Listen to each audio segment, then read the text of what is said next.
कृष्णा की आवाज पूरे आंगन में गूंज रही थी। उसकी आंखों से लगातार आंसू बह रहे थे। वो दोनों हाथ जोड़कर अपनी चाची शारदा के सामने खड़ा था। चाची, मुझे मत मारो, मैं सारे काम करूँगा। पहले मुझे खाने के लिए एक रोटी तो दे दो। कल से मैंने कुछ नहीं खाया है। भूख के मारे मेरे पेट में बहुत दर्द हो रहा है। लेकिन शारदा का दिल तो पत्थर बन चुका था। उसने गुस्से से कृष्णा की तरफ देखा और बोली, मनहूस कहीं का, तेरी वजह से मेरे घर की खुशियां खत्म हो गई हैं। तेरे माँ बाप तो मर गए, लेकिन मेरा बोझ और बढ़ाकर चले गए। अब मैं तुझे खाना खिलाऊं या फिर अपने बच्चों को? जैसे तेरे माँ बाप मर गए, वैसे ही तू भी क्यों नहीं मर जाता? कभी कभी तो मेरा मन करता है कि तेरे खाने में जहर मिलाकर तुझे दे दूं और तेरे माँ बाप के पास तुझे पहुंचा दूं। अगर मैंने तुझे जहर दे दिया तो ये दुनिया वाले मुझे जीने नहीं देंगे। चाची, मुझे कुछ भी नहीं सुनना। मुझे बहुत तेज भूख लगी है, कुछ खाने के लिए दे दो। शारदा बोली, रुक जा तू, मैं अभी तेरे पेट की आग बुझाती हूँ।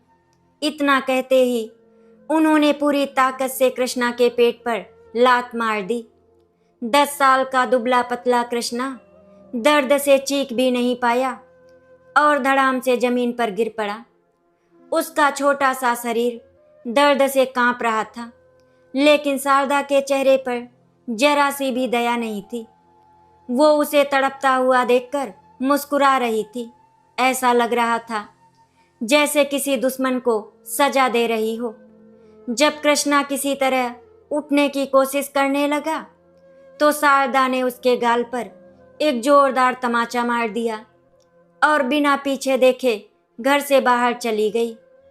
कृष्णा वहीं पड़ा रोता रहा। उसे अपनी माँ की गोद और पिता का प्यार याद आने लगा।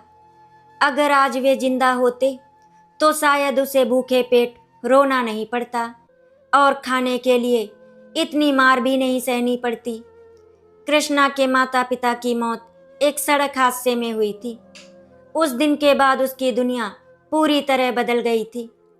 जिस घर में कभी उसकी हंसी गूंजती थी, वहीं अब उसे नौकर से भी बदतर जिंदगी जीनी पड़ रही थी।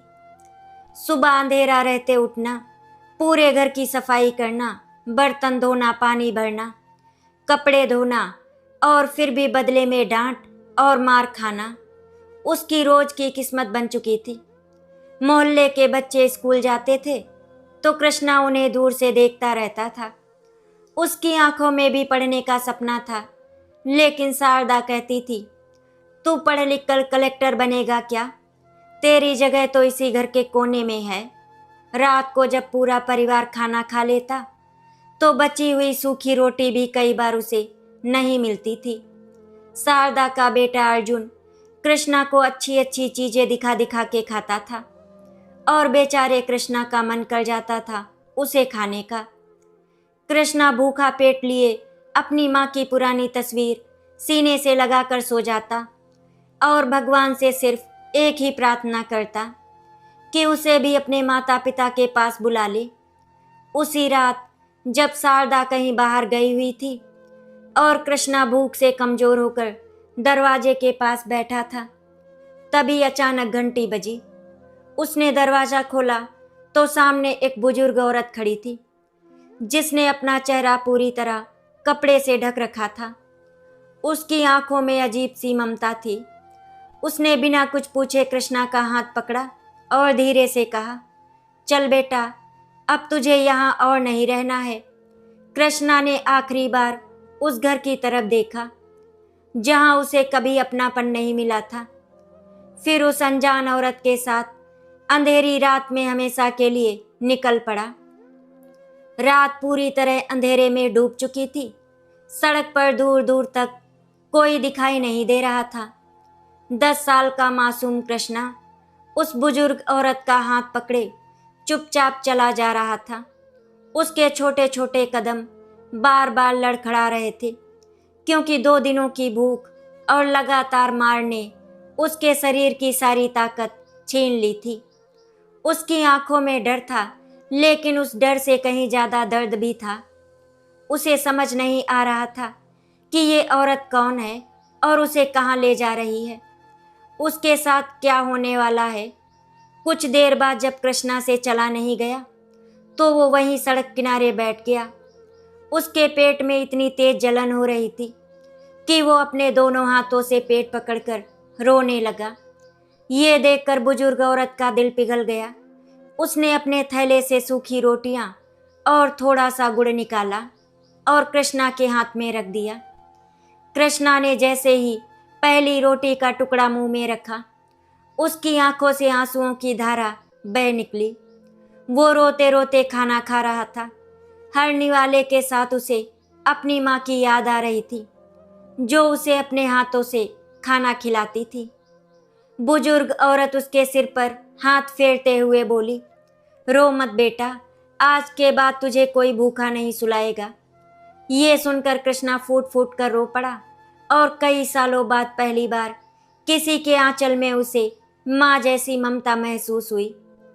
सुबह होने तक दोनों लोग एक छोटे से शहर में पहुंच चुके थे, जो कृष्णा के पुराने घर से बहुत दूर था। वहां एक पुराना लेकिन साफ सुथरा मकान था, जिसके बाहर तुलसी का चौरा और आंगन में आम का पेड़ लगा हुआ था। बुजुर्ग औरत ने दरवाजा खोला और कृष्णा को अंदर ले जाकर कहा, आज से यही तेरा घर है। उसने सबसे पहले कृष्णा को नहलाया, उसके फटे हुए कपड़े उतारकर नए कपड़े पहनाए और गर्मा गर्म खाना परोसा। कृष्णा खाने की थाली को बार बार देख रहा था, क्योंकि उसने इतने प्यार से सजा हुआ खाना बहुत दिनों बाद देखा था। दाल की खुशबू, ताजी रोटियां और सब्जी देखकर उसकी आंखें भर आई। वो धीरे धीरे खाने लगा, लेकिन बुजुर्ग औरत बार बार उसकी थाली में रोटी रखती जा रही थी। पेट भरने के बाद कृष्णा पहली बार चैन की नींद सोया। सोते हुए भी उसके चेहरे पर दर्द साफ दिखाई देता था। वो बार बार नींद में घबरा कर उठ जाता और कहता, चाची मत मारो मुझे, मैं सारे काम कर दूंगा, मुझे एक रोटी दे दो। ये सुनकर बुजुर्ग औरत सारी रात उसके सिर पर हाथ फेरती रही और उसकी आंखों से भी आंसू बहते रहे। उस दिन उसने मन ही मन एक फैसला कर लिया। वो इस बच्चे को इतना मजबूत बनाएगी कि एक दिन वो दुनिया के सामने सिर उठाकर खड़ा होगा। दिन महीने में और महीने सालों में बदलते चले गए। कृष्णा अब पहले वाला डरा सहमा बच्चा नहीं रहा था। बुजुर्ग औरत ने उसे अच्छे स्कूल में दाखिला दिलाया, पढ़ाई कराई, जिंदगी के हर मोड़ पर उसका साथ दिया। कृष्णा पढ़ाई में बहुत तेज निकला। उसने कभी अपनी पुरानी जिंदगी को नहीं भुलाया। जब भी वो किसी भूखे बच्चे को देखता तो उसे अपना बचपन याद आ जाता और उसकी आंखें नम हो जाती।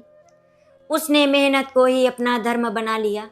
सुबह पढ़ाई, शाम को छोटे मोटे काम और रात को देर तक किताबें उसकी जिंदगी बन गई।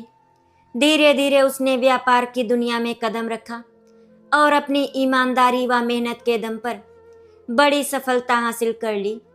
कुछ ही वर्षों में उसके पास बड़ा घर, शानदार गाड़ियां और करोड़ों की दौलत थी, लेकिन उसके दिल में बचपन के घाव आज भी ताजा थे। हर रात सोने से पहले उसे वही टूटी हुई झोपड़ी, भूखा पेट, चाची का तमाचा और पेट पर मारी गई वो दर्दनाक लात याद आती थी। एक दिन उसने उस बुजुर्ग औरत से कहा, समय आ गया है कि मैं अपने अतीत का सामना करूं। मैं उस घर में वापस जाऊंगा जहां मुझे कभी एक रोटी के लिए तरसाया गया था। बुजुर्ग औरत ने उसकी आंखों में देखा और धीरे से कहा, बेटा, बदला लेने वाला इंसान कभी सच्ची शांति नहीं पाता, लेकिन अगर जाना है तो अपने संस्कार साथ में लेकर जाना। कृष्णा ने सिर झुका लिया, मगर उसके दिल में वर्षों का दर्द आज भी एक ज्वालामुखी की तरह धधक रहा था। पूरा गांव उस चमचमाती काली कार को हैरानी से देख रहा था, जो धीरे धीरे कच्ची सड़क पर बढ़ती हुई उसी पुराने घर के सामने आकर रुकी थी, जहां कभी 10 साल का मासूम कृष्णा भूख से तड़पता हुआ एक रोटी के लिए रोया करता था। कार का दरवाज़ा खुला और उसमें से एक लंबा सादगी से कपड़े पहने शांत चेहरे वाला युवक बाहर उतरा। उसकी आंखों में अमीरी का घमंड नहीं, बल्कि बरसों पुराना दर्द साफ दिखाई दे रहा था। उसने धीरे धीरे उस टूटे हुए मकान की ओर कदम बढ़ाए। कभी ये घर पूरे मोहल्ले का सबसे अच्छा घर माना जाता था, लेकिन आज उसकी दीवारें जगह जगह से टूट चुकी थी, छत की खपरेल बिखर चुकी थी और आंगन में उगी घास बता रही थी कि यहाँ कई दिनों से किसी ने सफाई नहीं की थी। कृष्णा की आंखों के सामने बचपन की सारी तस्वीरें एक एक करके घूमने लगी। यही वो आंगन था जहाँ उसे घंटों धूप में खड़ा रखा जाता था।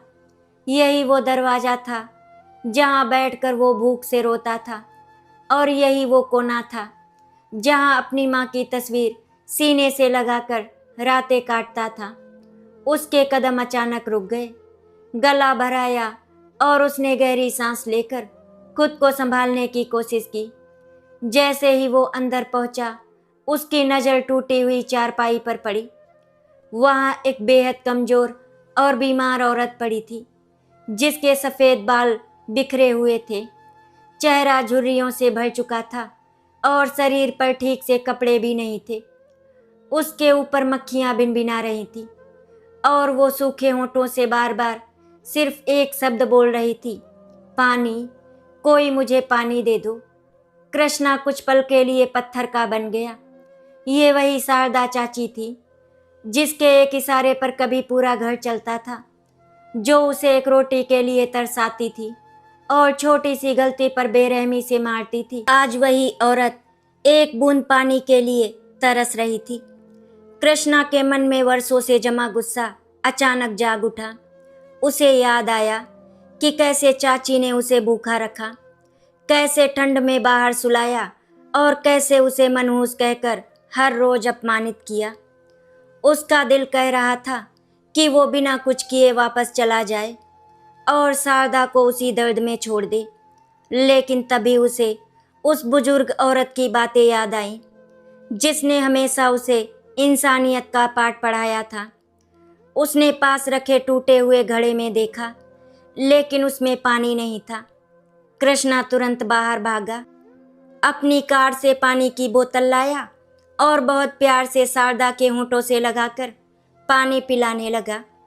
एक पल के लिए कृष्णा भूल ही गया था कि वो अपनी चाची से बदला लेने के लिए आया है, उनसे अपना हक वापस लेने आया है। कई दिनों की प्यास बुझते ही शारदा की आंखों से आंसू बह निकले, लेकिन कमजोर नजरों की वजह से वो सामने खड़े युवक को पहचान नहीं सकी। कृष्णा ने बिना एक पल गवाए शारदा को अपनी गोद में उठाया। कभी जिस औरत ने उसे धक्का देकर जमीन पर गिराया था, आज वही उसके कंधों का सहारा लेकर जिंदगी और मौत के बीच झूल रही थी। गांव वाले ये दृश्य देखकर हैरान रह गए। कोई समझ नहीं पा रहा था कि इतना अमीर युवक इस औरत के लिए इतना परेशान क्यों है। इसने तो कभी किसी के साथ अच्छा नहीं किया, इसकी तो अपनी औलादे इसे छोड़कर चली गई। कृष्णा के कानों में सबकी बातें सुनाई दे रही थी, लेकिन उसने किसी की बातों पर कोई ध्यान नहीं दिया और उन्हें अपनी कार में बैठाकर सीधे शहर के बड़े अस्पताल ले गया।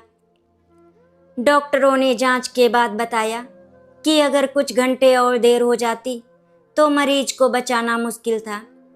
कृष्णा ने बिना कुछ पूछे इलाज के सारे कागजों पर हस्ताक्षर किए, एडवांस जमा कराया और सबसे अच्छे डॉक्टरों को बुलाने की व्यवस्था कर दी।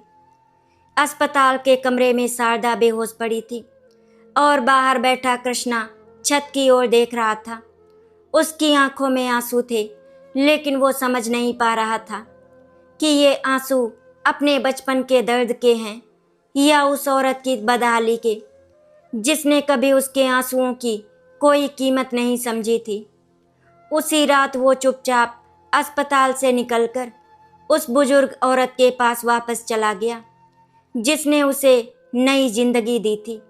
उधर अस्पताल के बिस्तर पर पड़ी शारदा को होश आने लगा और उसके मन में बार बार एक ही सवाल उठ रहा था, आखिर ये लड़का कौन है जिसकी आंखों में मुझे अपने खोए हुए कृष्णा की झलक दिखाई देती है। पूरा 1 महीना बीत चुका था। अस्पताल के डॉक्टर भी हैरान थे कि जिस बुजुर्ग महिला के बचने की उम्मीद बहुत कम थी, वो अब धीरे धीरे पूरी तरह स्वस्थ हो रही थी।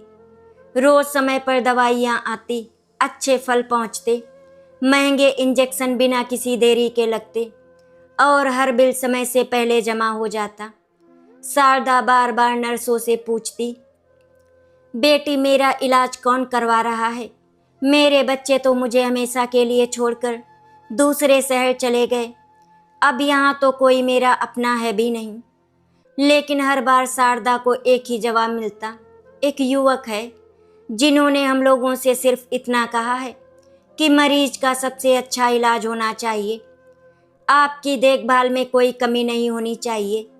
ये सुनकर शारदा की आंखें भर आती। उसे जिंदगी में पहली बार एहसास हो रहा था, जिसे उसने हमेशा ठुकराया, उसी दुनिया में कहीं कोई ऐसा इंसान भी है जो बिना किसी स्वार्थ के उसका सहारा बना हुआ है। वो रात को जब अस्पताल के कमरे में अकेली होती तो उसकी आंखों के सामने बार बार 10 साल का कृष्णा आ जाता, जो हाथ जोड़कर सिर्फ एक रोटी मांग रहा था। उसे याद आता कि कैसे उसने उसके पेट पर लात मारी थी, कैसे भूखे बच्चे को घंटों धूप में खड़ा रखा था और कैसे उसे मनहूस कहकर उसके मासूम दिल को रोज तोड़ा था। आखिर मैं एक माँ होते हुए इतनी निर्दयी कैसे हो गई थी? मुझे उस बच्चे के ऊपर जरा सी भी दया क्यों नहीं आई? हर याद उसके दिल पर किसी नुकीले पत्थर की तरह गिरती और वो तकिए में मुंह छिपाकर फूट फूट कर रोने लगती। अब उसे समझ में आ रहा था कि इंसान अपने कर्मों से कभी बच नहीं सकता। उधर कृष्णा उस बुजुर्ग औरत के छोटे से घर में बैठा खामोश था। वही औरत अब उसके लिए माँ से भी बढ़कर बन चुकी थी। उसने कृष्णा के सिर पर हाथ फेरते हुए पूछा, बेटा क्या तेरे दिल का दर्द कम हुआ? कृष्णा ने धीमी आवाज में कहा, माँ, जब मैं उस घर में गया था तो सोचा था चाची को उसी तरह तड़पता छोड़ दूंगा जैसे उन्होंने मुझे तड़पाया था, लेकिन उनकी हालत देखकर मेरा गुस्सा कहीं खो गया। फिर भी मैं उन्हें माफ़ नहीं कर पा रहा हूँ। मेरे बचपन की हर रात आज भी मेरी आंखों में जिंदा है। आज भी मुझे लगता है कि कोई मुझे भूखा सुला देगा, कोई मेरे पेट पर लात मार देगा। दौलत ने मुझे सब कुछ दिया, लेकिन मेरा बचपन वापस नहीं लौटा। ये सुनकर बुजुर्ग औरत की आंखें भी नम हो गईं। उसने कहा, बेटा घाव भर जाते हैं लेकिन उनके निशान जिंदगी भर रहते हैं। इंसान बड़ा अपनी दौलत से नहीं, अपने संस्कारों से बनता है। तूने अपना फर्ज निभा दिया, अब फैसला तेरे दिल को करना है। कृष्णा चुपचाप उनकी गोद में सिर रखकर बैठ गया। बरसों बाद वो फिर उसी छोटे बच्चे की तरह महसूस कर रहा था, जिसे सिर्फ प्यार की जरूरत थी। 1 महीने बाद अस्पताल से फोन आया कि मरीज पूरी तरह स्वस्थ हो चुकी है और उन्हें डिस्चार्ज किया जा सकता है। कृष्णा बिना किसी शोर शराबे के अस्पताल पहुंचा, सारे कागजात पूरे किए, अंतिम भुगतान किया और शारदा चाची को सहारा देकर बाहर ले आया। पूरे रास्ते शारदा चुपचाप उसे देखती रही। उसकी चाल, उसकी आंखें, उसकी आवाज़ और उसके व्यवहार में उसे बार बार अपने कृष्णा की झलक दिखाई दे रही थी। जब कार उस टूटी हुई झोपड़ी के सामने रुकी तो कृष्णा ने बहुत धीरे से कहा, चाची, अब आप अपने घर आ गई हैं, अपना ख्याल रखिएगा। ये सुनते ही शारदा का दिल जोर जोर से धड़कने लगा। उसकी आंखें फैल गईं। जैसे ही कृष्णा वापस कार की ओर बढ़ा, शारदा ने कांपती हुई आवाज में पुकारा, कृष्णा बेटा रुक जा। कृष्णा के कदम वहीं पर थम गए। उसने धीरे धीरे पीछे मुड़कर देखा। सामने शारदा खड़ी थी, जिसकी आंखों से आंसुओं की धारा बह रही थी। अगले ही पल वो लड़खड़ाते हुए दौड़ी और कृष्णा के पैरों में गिर गई। वो रोते हुए कहने लगी, बेटा मुझे माफ़ कर दे, मैंने तेरे साथ बहुत बड़ा पाप किया था। भगवान ने मुझे मेरे हर कर्म की सज़ा दे दी। जिन लोगों के लिए मैंने तुझे सताया वही मुझे अकेला छोड़कर चले गए। आज मेरे पास ना घर बचा, ना परिवार और ना कोई अपना। अगर हो सके तो एक बार मुझे चाची कहकर माफ कर दे। लेकिन कृष्णा की आंखों में भी आंसू होने के बावजूद उसके दिल के पुराने जख्म फिर से हरे हो चुके थे। उसने कांपती आवाज में कहा, चाची, आपने मेरे शरीर पर जितने घाव दिए थे उससे कहीं ज्यादा घाव मेरे दिल पर दिए थे। मैं बदला लेने आया था, लेकिन आपकी हालत देखकर समझ गया भगवान का न्याय सबसे बड़ा होता है।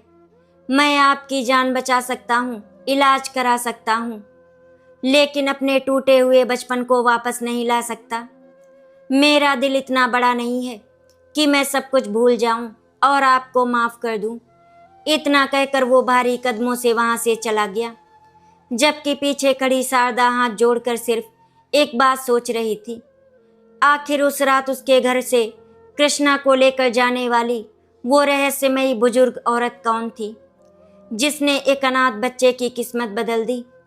शारदा पूरी रात अपनी टूटी हुई झोपड़ी में बैठी रोती रही। उसकी आंखों में नींद का एक कतरा भी नहीं था। हर तरफ सन्नाटा था, लेकिन उसके कानों में बार बार एक ही आवाज गूंज रही थी, चाची, पहले मुझे खाने के लिए एक रोटी तो दे दो, बहुत तेज भूख लगी है। वो दोनों कान बंद कर लेती, फिर भी वो मासूम आवाज उसका पीछा नहीं छोड़ती। उसने जिंदगी में पहली बार महसूस किया कि इंसान को सबसे ज्यादा दर्द तब होता है जब उसे अपने किए हुए पाप याद आने लगते हैं। सुबह होते ही वो कांपते कदमों से उसी पुराने मोहल्ले में गई जहां कभी उसका बड़ा सा घर हुआ करता था। उसने पुराने पड़ोसियों से पूछा, क्या किसी को पता है कि उस रात कृष्णा को कौन अपने साथ ले गया था? सभी ने सिर हिला दिया। तभी एक बहुत बूढ़े व्यक्ति ने धीमी आवाज में कहा, शायद अब तुझे सच जानने का अधिकार है। जिस औरत को तू ढूंढ रही है उसका नाम सावित्री था। वो तेरे पति के बड़े भाई की सास थी, यानी कृष्णा की नानी। तेरे पति ने एक बार उनसे वादा किया था कि अगर कभी कृष्णा पर कोई मुसीबत आए तो वो उसकी रक्षा करेंगी। तेरे अत्याचारों की खबर किसी तरह उनके कानों तक पहुंच गई थी। उसी रात वो बिना किसी को बताए कृष्णा को अपने साथ ले गई थी। जाते समय उसने सिर्फ एक बात कही थी, जिस बच्चे को उसके अपने अपना नहीं सकते उसे अब मैं अपना बेटा बनाकर पालूंगी। ये सुनते ही शारदा की आंखों से आंसुओं की धारा बहने लगी। उसे समझ में आ गया कि भगवान ने उसी रात कृष्णा की जिंदगी बदलने के लिए एक फरिश्ता भेज दिया था। उधर कृष्णा अपने बड़े बंगले में नहीं, बल्कि उसे छोटे से घर में बैठा था जहां सावित्री रहती थी।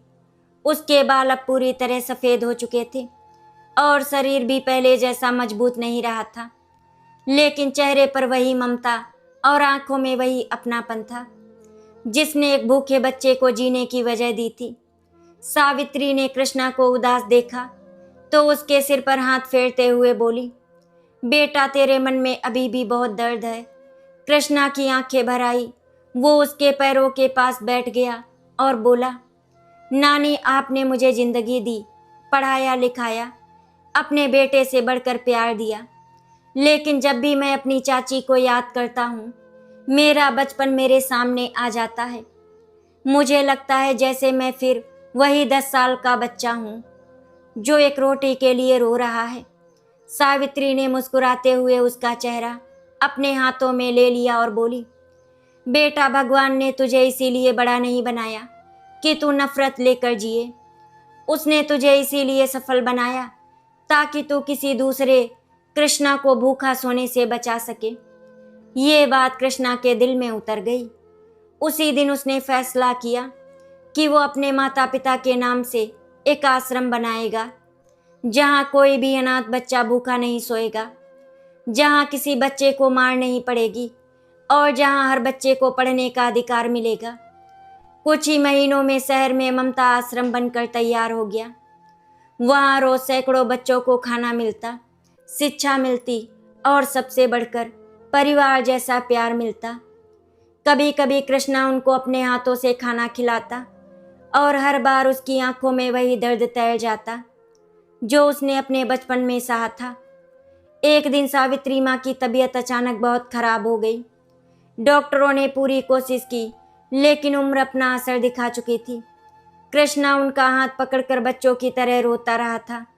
सावित्री ने कांपते हुए हाथ से उसके आंसू पोंछे और मुस्कुराकर बोली, बेटा, मैं तुझे उस रात इसीलिए अपने साथ लाई थी क्योंकि मुझे तेरी माँ से किया हुआ वादा निभाना था। तेरी माँ मेरी बेटी थी। उसने हमेशा कहा था कि अगर उसके बेटे पर कभी मुसीबत आए तो मैं उसका सहारा बनूं। आज मुझे खुशी है कि मेरा कृष्णा लाखों लोगों का सहारा बन गया है। एक बात हमेशा याद रखना, नफरत इंसान को अंदर से खत्म कर देती है, लेकिन प्यार किसी टूटे हुए दिल को फिर से जीना सिखा देता है। इतना कहकर उन्होंने कृष्णा का हाथ अपने सीने से लगाया और हमेशा के लिए आंखें बंद कर ली। उस दिन करोड़ों की संपत्ति का मालिक कृष्णा फिर से वही 10 साल का अनाथ बच्चा बन गया था जो अपनी माँ की गोद के लिए बिलख रहा था। पूरे आश्रम में सन्नाटा छा गया और हर बच्चा रो रहा था क्योंकि जिसने कभी अपने लिए कुछ नहीं मांगा वो माँ सबको हमेशा के लिए छोड़कर चली गई थी। सावित्री माँ के जाने के बाद कृष्णा कई दिनों तक किसी से बात नहीं कर पाया। जिस औरत ने उसे मौत जैसी जिंदगी से निकालकर जीना सिखाया था वही आज हमेशा के लिए उससे दूर चली गई थी। पूरे आश्रम में शोक का माहौल था। छोटे छोटे बच्चे कृष्णा के पास आकर उसे गले लगा लेते और कहते, नानी माँ वापस कब आएंगी। ये सुनकर कृष्णा का दिल टूट जाता। वो बच्चों के सामने मुस्कुराने की कोशिश करता, लेकिन जैसे ही अकेला होता सावित्री माँ की पुरानी तस्वीर के सामने बैठकर घंटों रोता रहता। उसे याद आता कि किस तरह पहली बार उन्होंने उसे अपने हाथों से रोटी खिलाई थी। वो एक सूखी रोटी उसके लिए किसी राजा की दावत से भी ज़्यादा कीमती थी क्योंकि उसमें ममता मिली हुई थी। उसी दिन कृष्णा ने पूरे आश्रम के सामने एक वचन लिया कि जब तक उसकी सांसें रहेंगी इस आश्रम में कोई बच्चा भूखा नहीं सोएगा। हर बच्चे को भरपेट खाना, अच्छी शिक्षा और परिवार का प्यार मिलेगा। उसने आश्रम के दरवाजे पूरे देश के अनाथ बच्चों और बेसहारा बच्चों के लिए खोल दिए। धीरे धीरे ममता आश्रम हजारों बच्चों का घर बन गया और लोग कृष्णा को एक सफल व्यापारी नहीं बल्कि हजारों बच्चों का पिता कहने लगे। उधर शारदा की जिंदगी पहले से भी ज्यादा कठिन हो चुकी थी। बीमारी से शरीर ठीक हो गया था, लेकिन आत्मा हर पल अपने अपराधों की आग में जल रही थी। वो रोज सुबह अपनी टूटी हुई झोपड़ी के बाहर बैठ जाती और आने जाने वाले हर बच्चे को बड़े प्यार से देखती। अगर किसी बच्चे के हाथ में रोटी होती तो उसकी आंखें भर आती। उसे बार बार वही दिन याद आता जब 10 साल का कृष्णा उसके सामने हाथ जोड़कर कह रहा था, चाची पहले मुझे खाने के लिए एक रोटी दे दो। वो अपने आप से नफरत करने लगी थी। उसने अपने गहने, बची हुई जमीन और घर का सामान बेचकर गरीब बच्चों को खाना खिलाना शुरू किया। गांव के लोग हैरान थे कि जो औरत कभी एक अनाथ बच्चे को रोटी देने से डरती थी वही आज खुद भूखी रहकर दूसरों का पेट भर रही थी। लेकिन उसके मन को फिर भी शांति नहीं मिलती थी। हर रात वो भगवान के सामने बैठकर एक ही प्रार्थना करती, हे प्रभु, अगर इस जन्म में मुझे माफ़ी नहीं मिल सकती तो अगले जन्म में मुझे कृष्णा की माँ बनाना, ताकि मैं उसे इतना प्यार दूं कि मेरे सारे पाप धुल जाएं। एक दिन कृष्णा किसी खास काम से उसी गांव से गुजर रहा था। उसकी कार के सामने अचानक कुछ बच्चे दौड़ते हुए आए। उनके हाथों में गरम रोटियां थी और वे खुशी खुशी कह रहे थे, शारदा दादी ने आज फिर हमें खाना खिलाया है। ये सुनकर कृष्णा के कदम अपने आप उस झोपड़ी की तरफ बढ़ गए। उसने देखा कि शारदा अपने कमजोर हाथों से छोटे छोटे बच्चों को रोटियां बांट रही थी और खुद खाली लोटे से पानी पीकर मुस्कुरा रही थी। अचानक उसकी नज़र कृष्णा पर पड़ी। वो उठने की कोशिश करने लगी, लेकिन कमजोरी की वजह से गिर गई। कृष्णा दौड़कर उनके पास पहुंचा और उसे संभाल लिया। शारदा ने कांपते हुए हाथ से उसका चेहरा छुआ और रोते हुए बोली, बेटा मैं जानती हूँ कि मैं माफ़ी के लायक नहीं हूँ। मैंने तेरे बचपन से रोटी छीन ली थी, इसीलिए भगवान ने मेरी पूरी जिंदगी मुझसे सब कुछ छीन लिया। लेकिन आज जब मैं इन बच्चों को खिलाती हूँ तो मुझे लगता है जैसे हर रोटी तेरे हिस्से की है। अब मेरी एक आखिरी इच्छा है, जब मैं मरूँ तो मेरी चिता पर एक रोटी जरूर रखना, ताकि भगवान को पता चले कि मैंने अपनी सबसे बड़ी गलती समझ ली थी। कृष्णा की आंखों से लगातार आंसू बह रहे थे। उसने धीरे से शारदा का हाथ अपने हाथ में लिया और बोला, चाची, मैं आज भी अपने बचपन का दर्द नहीं भूल पाया हूँ। वो दर्द शायद जिंदगी भर मेरे साथ रहेगा। लेकिन अगर सावित्री माँ होती तो वो यही कहती, किसी इंसान का सबसे बड़ा बदलाव उसका पछतावा होता है। आपको अपने किए पर पछतावा है, यही बहुत बड़ी बात है। मैं आपके किए हुए अत्याचार नहीं भूल सकता, लेकिन आज आपके लिए मेरे मन में नफरत भी नहीं बची। भगवान आपको शांति दे। ये सुनते ही शारदा की आंखों से सुकून के आंसू बहने लगे। आज उसने पहली बार बिना किसी डर के मुस्कुराकर कृष्णा को देखा और भगवान का नाम लेते हुए अपनी आंखें हमेशा के लिए बंद कर ली। शारदा की अंतिम यात्रा में पूरा गांव शामिल हुआ। कृष्णा ने उनकी अंतिम इच्छा पूरी की और उनकी चिता पर अपने हाथों से एक रोटी रखी। एक रोटी सिर्फ आटे की नहीं थी, बल्कि एक बच्चे की भूख, एक औरत के पछतावे और कर्मों की न्याय की निशानी थी। आग की लपटों को देखते हुए कृष्णा की आंखों में आंसू थे, लेकिन इस बार उन आंसुओं में दर्द के साथ साथ एक अजीब सा सुकून भी था। उसने आसमान की तरफ देखा और मन ही मन कहा, माँ आपने सही कहा था, नफरत इंसान को तोड़ देती है, लेकिन करुणा उसे फिर से बड़ा इंसान बना देती है। उस दिन के बाद कृष्णा ने अपनी पूरी जिंदगी अनाथ और बेसहारा बच्चों की सेवा में लगा दी। लोग उसकी दौलत से नहीं, उसके बड़े दिल से उसे पहचानने लगे और एक रोटी की वो कहानी हर उस इंसान के लिए मिसाल बन गई जो ये भूल जाता है कि किसी भूखे बच्चे को खिलाई गई एक रोटी कभी व्यर्थ नहीं जाती, लेकिन उसी रोटी के लिए किसी को तरसाने का हिसाब भगवान जरूर लेते हैं। आशा करती हूँ आपको हमारी कहानी अच्छी लगी होगी। अगर आपको हमारी कहानी अच्छी लगी तो वीडियो को लाइक एंड शेयर करें, चैनल को सब्सक्राइब करें। वीडियो देखने के लिए आप सभी का बहुत बहुत धन्यवाद।